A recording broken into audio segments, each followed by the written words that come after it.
Bonjour à toutes, bonjour à tous. On se retrouve aujourd'hui pour l'épisode 8 de la saison 2 d'une semaine, un ouvrage.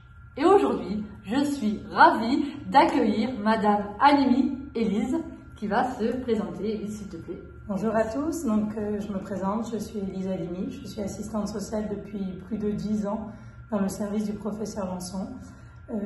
J'interviens au sein des consultations de psychiatrie générale et d'addictologie. Voilà, et donc... Je suis ravie de participer à ces petites vidéos pour vous faire découvrir un livre qui m'a même beaucoup passionnée. Et j'avais un petit peu décroché avec la lecture. C'est une amie dont j'en profite pour la remercier, qui m'a fait découvrir ce livre et vraiment j'ai redécouvert l'amour de la lecture et ce moment d'évasion est tellement important dans notre quotidien que je vous recommande à tous de lire un petit peu, ça fait tellement du bien de pouvoir s'échapper. Et figurez-vous qu'on a parlé avec Élise et moi aussi j'ai lu les mêmes, elle va vous expliquer, les mêmes livres, cette série de livres que va vous présenter Élise, et c'est vrai que ça permet de l'évasion, parce qu'il n'y a pas que les livres avec des concepts également. Donc là c'est l'occasion et je suis ravie que Élise ait pris l'initiative de nous présenter ces livres parce que ça change, c'est original et ça va vous permettre de vous évader et de vous décontracter. Donc aujourd'hui, j'ai décidé de vous présenter un livre c'est pas un livre, mais c'est plutôt une série de livres de Lucinda Riley qui s'appelle Les 7 sœurs. Donc c'est des...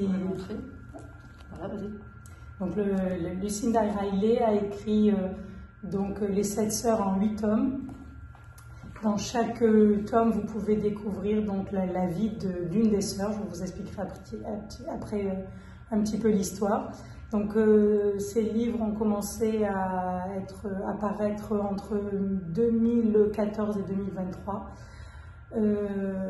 Et voilà, donc je vais vous expliquer un petit peu l'histoire. C'est l'histoire d'un milliardaire qui adopte sept filles. Et en fait, lors de sa disparition un petit peu brutale, elle découvre comme héritage un indice sur leur vie avant leur adoption, et il leur laisse le choix en fait de découvrir ou pas leur patrimoine et leur histoire. Alors c'est vraiment passionnant. Chaque livre est différent. On peut les lire bien sûr dans le désordre, mais c'est mieux de les lire dans l'ordre pour bien comprendre. Et voilà, il y a aussi bien des éléments historiques que des romances.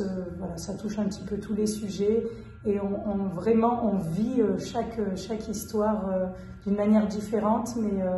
Et bon, après, la grosseur du livre peut un peu impressionner au début, mais vraiment quand vous commencez à lire les premières pages, vous accrochez tout de suite et vous n'avez qu'une envie, c'est de lire le livre entier, quoi, et de jamais vous arrêter. Et dès qu'un livre se finit, c'est de vite obtenir le suivant pour savoir ce qui se passe, quoi.